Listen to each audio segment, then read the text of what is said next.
known as Malwier.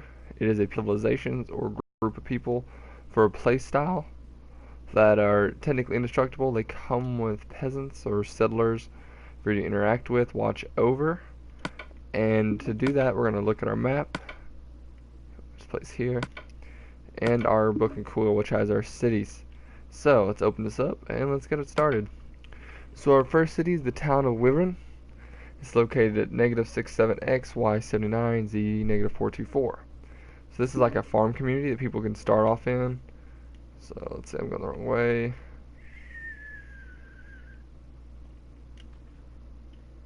My map just got wet.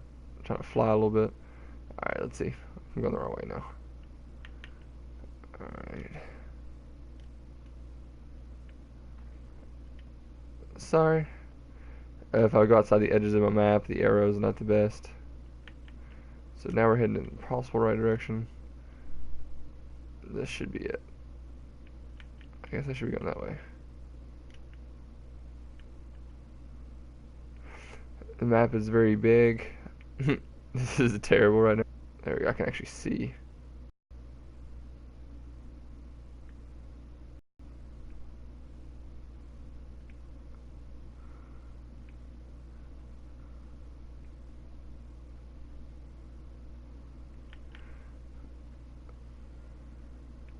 So we're going north, which is good.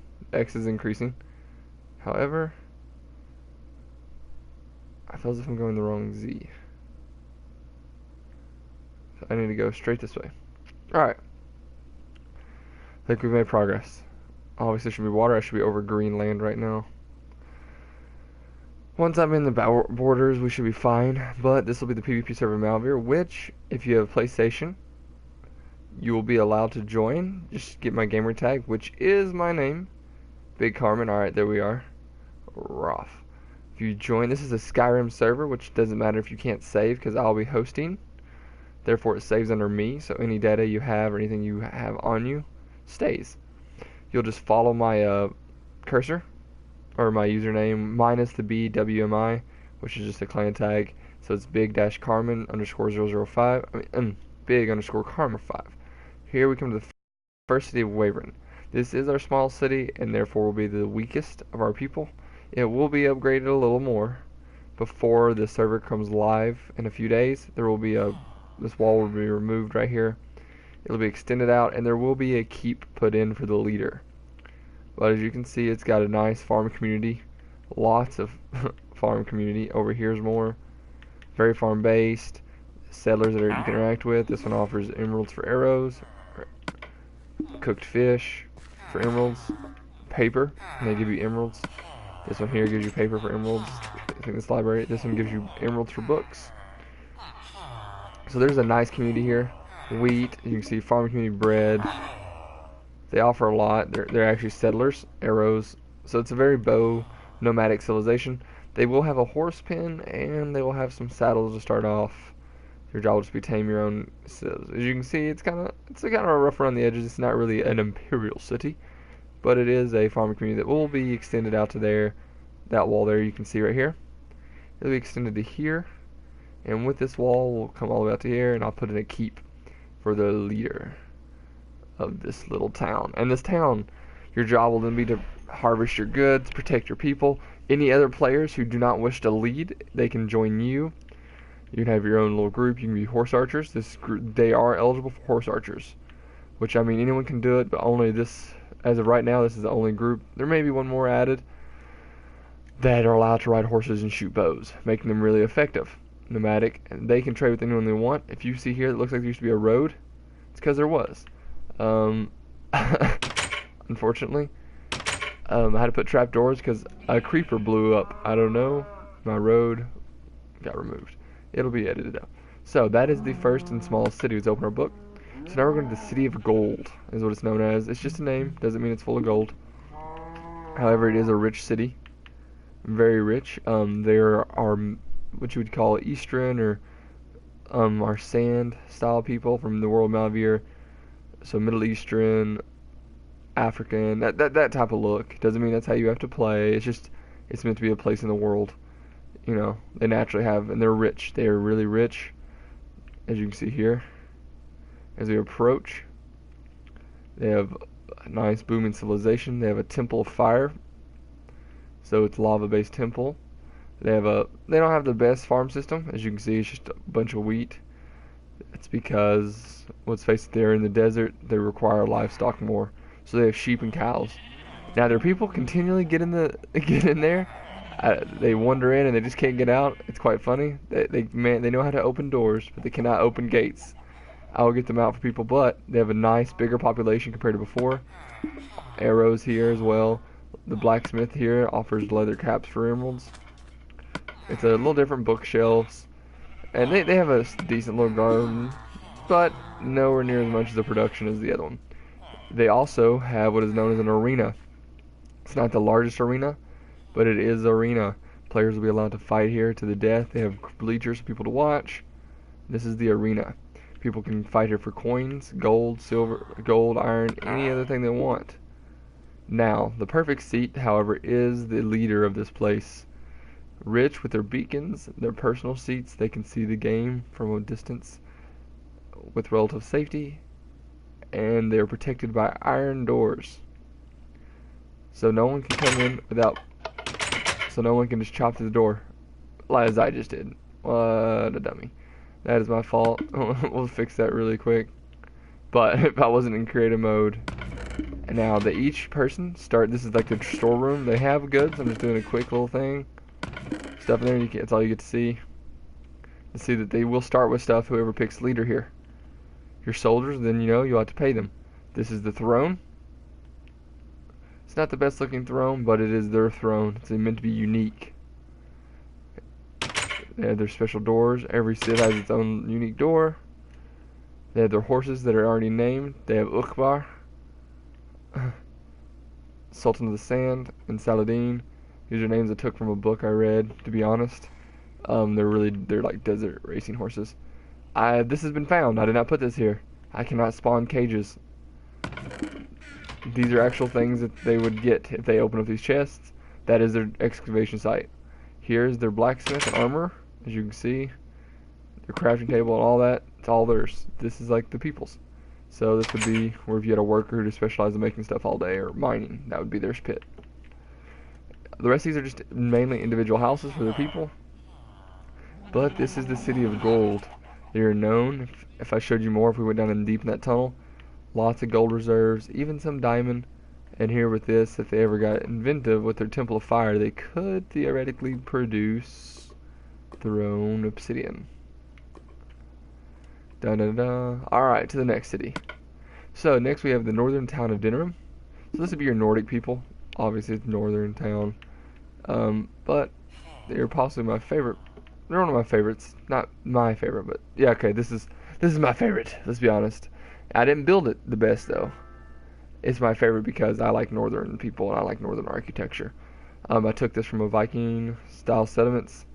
There you can see it's close. There's some distance. However, they're not on foot. I'm traveling at max speed in creative mode, and that's how far the distance is. They can trade, but they're not going to be true traders. But there will be some trading, I'm sure, between them. Now, I didn't look at the exact coordinates, so I may have to look back at the coordinates. But it should be over here in this relative area. If I have to, I'll use exact coordinates to find it. I wanted to seem smart. Oh, there it is. I knew it over there. So they're on the bridge of a nice plainy snow formation. They use wood walls, which is a weakness for them compared to every other Civ. As you see, the wood walls will prevent them, or they have nice towers, but the wood walls have caught on fire is a weakness. They have a decent farm setup, not the best, but just it's kind of cold. They have a nice livestock pen up there. They're one of the first Civs to actually have a jail cell. They do not condemn everyone to die in the pits. They have a jail cell where you can come in and await your time. These doors will be made metal later, so only people can get out by being let out. And I just quickly, they have iron bars so they can see, though they don't freak out at night. But this is it. This jail cell cannot also be, if you try to break out, you will die. It is built out of silverfish. So if you break it down, then you'll be attacked by the NPCs. You go down here, they have a hidden horse pen, as you would like to call it. They have a nice people population. They have Shadowfax and Mjolnir. Thor's hammer, if you didn't know. Blacksmith, who offers chain boots.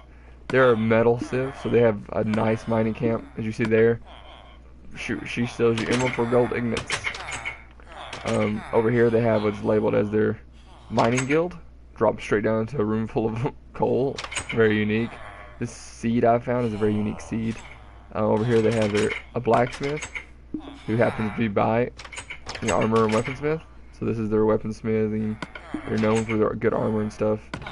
Yeah, you've seen a quick glimpse there. Some of their supplies. So let's go on up. You're going up into the entrance. It's like a little cave area. These are rooms, housings. You're going up. The red and black is this guild color, or this clan color. This family, they fly the wolf, very Nordic. This is their throne. Right there, you would set upon here, and you could judge as they come in. There's one hidden entrance, kind of not really hidden, but it's just a quick little glance. You go up. Here you are. They have some bookshelves. They're kind of learned. Small enchantment table, nothing major. Oh, you've seen some stuff there. Seen stuff there. Their bed with a moose head. Moose head's around. You know, there are people like that. It's a nice wooden thing. You're going up a little further, and they're one of the few who actually allow them to get up top, where they have a beacon of hope, is what they would like to call it. Run around. It's getting dark. They're getting a little fretting. There will be a port back here. So it'll be a backside port. But for now, they have their one main port, which actually is right there. Ooh, we can see something at the bottom. Looks like we found their mining pit. Let's go take it out. A quick look. I've not actually done this. I guess I have been here. Oh yeah, I have been here. This is connected to their mining temple. As you can see, there's a lot here. So there's spoiler alert for whoever is the Northman. Alright.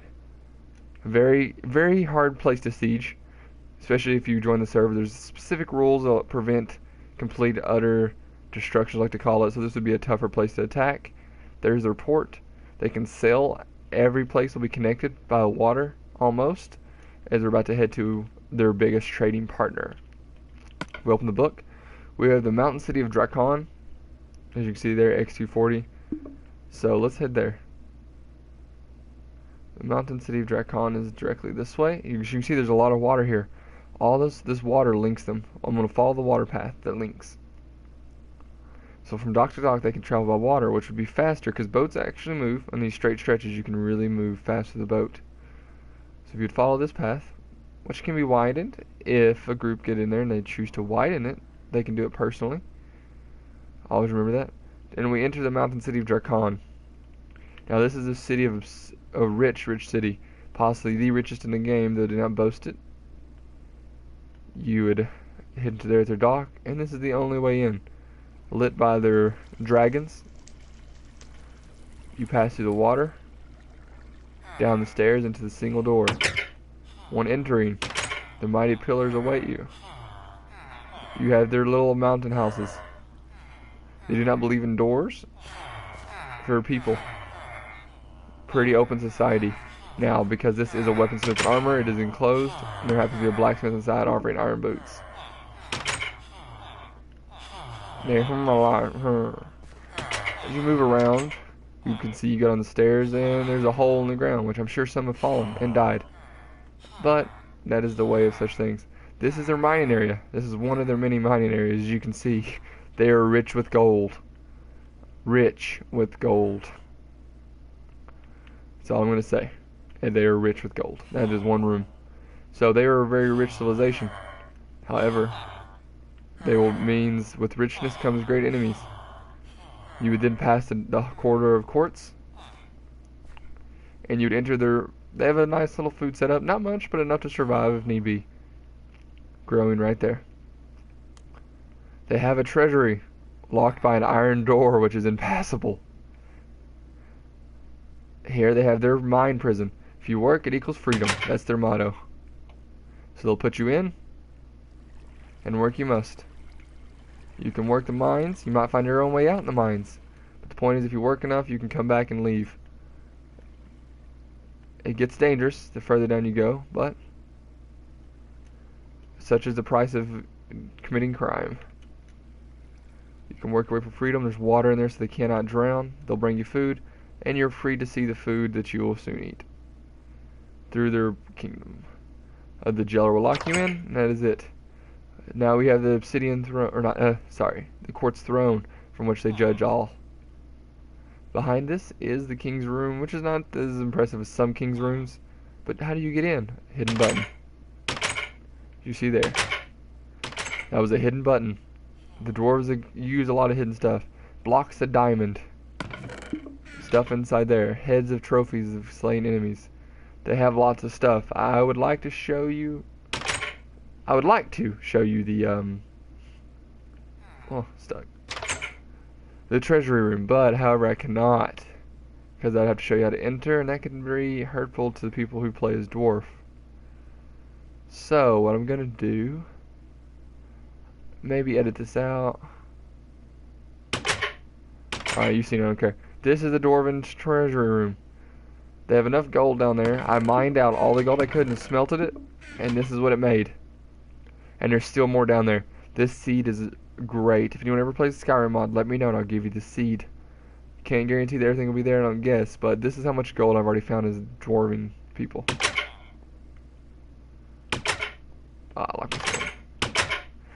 I'll have to move the secret buttons. It's okay.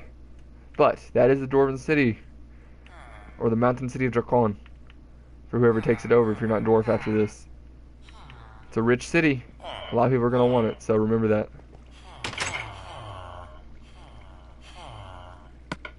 Hey, it's a diamond pickaxe, what do you know?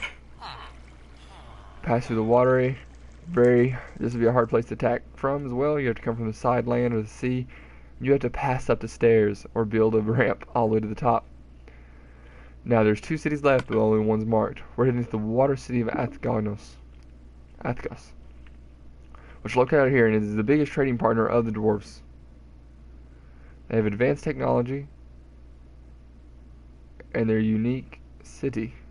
There it is. Not many people trade with them. Only the dwarves know about them, and only the dwarves can mention this. So anyone that joins the server will be led here personally, and then they're not allowed to tell anyone of their existence, except for the dwarves. So it's a massive facility that's not yet finished. It'll be up to the players to finish their own dwellings. They have a basis, and after that they can move. Pass through the water. You already have your settlers here. You can hear they have nice animals that they've smuggled in from birth. Chickens and pigs mainly. Stuff that can live off of bare minimum. Nice individual rooms. A very Atlantean society. Wheat. They have shears for the sheep. The blacksmith offers pork chops or emeralds. It is storming, but luckily the glass holds against the mighty waves. We have the emerald. They have a this is their tower. There's this here is what this is how, see, it is a blacksmith room. This here is their mining area. They plan to mine and underneath and drain the water out from within. However, they block it off when not in use. This is what you would consider the king's room-esque. You see, it's full of stuff there. But during the storms, you share it with settlers. This here is another just a little bedroom. This here is known as the Blacksmith Shop. You can see they have a lot of blacksmithing equipment. They're a Atlantean society. Kind of cramped, but they choose to live here in peace. As if you're a Fallout fan, like the Institute. An enchanting table. It is really storming out there. But this is the city of Athgos. Now, to the final city, which is not yet marked, because it's not yet 100%. But it is the Imperial City of the game. Owned by what you would consider high elves and dark elves. With a unique mixture. It is a place where many people have lived, but currently in power is the High Elf Republic. As you can see here, this is their building style. These white clay to show that they're very Romanesque and Greek. They have a High Elf granary. You know, over here they have not a temple, but they express the cross. High Elf quarries. They try to show that they're better. They're meant for all people. A home system right here. You know, nothing major. They have the Parliament, so a place where all people here can go and vote. It looks like a cross, but it's not. It's just signified to show that. Try to keep that in mind. Diamond to show their wealth. Here's the leader of the president or the leader of the Senate. Lives here with the Imperial Dragon. They have, see there, you can see quickly, they have some stuff on their own. Lit by their, they don't use torches, they find that to be primitive. Therefore they are the only group of people who have netherrack lighting, because the Imperial City has ancient paths. They are specialized in cookies. They are cookies and fish, as you see here. They have a huge fishing port, and they grow melons and cookies. They're the only people that start off with that, therefore they will have a decent money when it comes to cookie trade. They have a stable with unique horses, imperial horses as you'd like to call them. It's not completed yet, but this is their land. They'll have a few more homes added in, and that'll be the High Elf Quarter.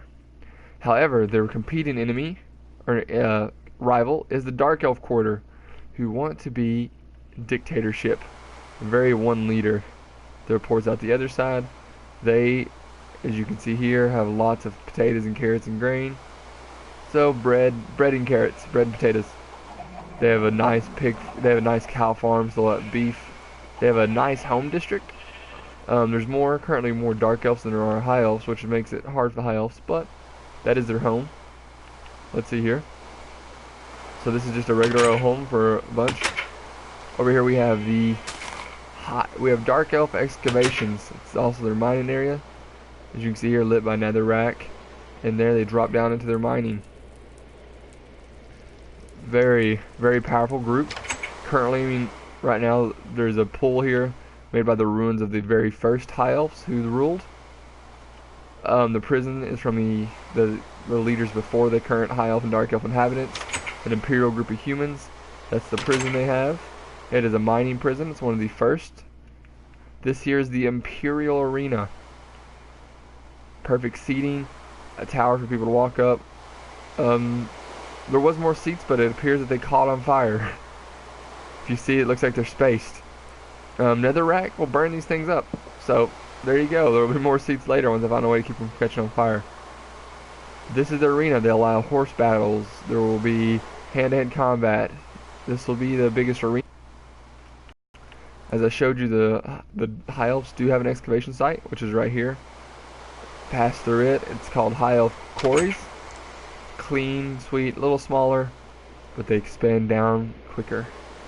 It is a very nice little place. They have a crafting table using oak doors, and because they're such a high republic, you know, they're almighty. However, for anyone viewing this, they will know that the High Elves have a secret place. I have to show you this. With the flip of a switch, you unlock the High Elves' darkest secrets. A room of the game right now, taken from the first obsidian found in that lava mined right there. As you can see, there's a place is missing because I found the obsidian here. So they're the first nether portal. Therefore, they have the power to teleport behind enemies, travel, and be very, very dangerous. That is why maybe they're still a republic or in power. The Dark Elves do not have such, but the Dark Elves are a powerful group with a nice setup of sugar cane. So the sugar needed by them, they trade with the High Elves to make their cookies. So it's very unique. They're also known for making cake with their cows. Their grand entry with their unique symbol of burning flames to show power. As you see, you enter here, they seem as if they're a dark cult based upon power only and war.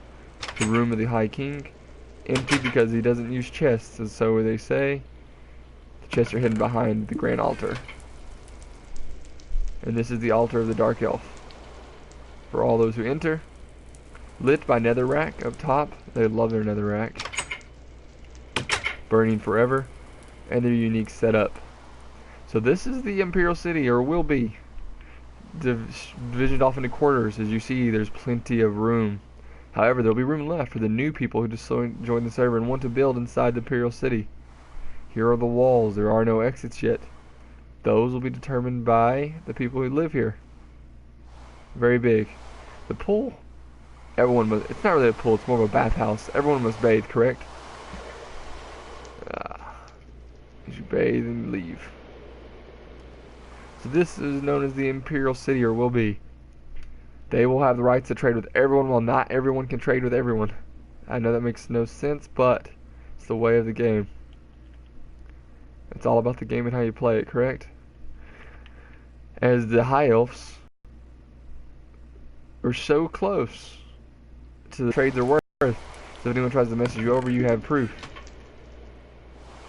The very walls cannot be TNT down. They have to be pickaxed through, and you don't pickaxe too big of a gap, just big enough. It has to be repaired. You don't want to destroy the main cities because, for example, if you brought down the Dark Elf house, there would be no sense in bringing it down.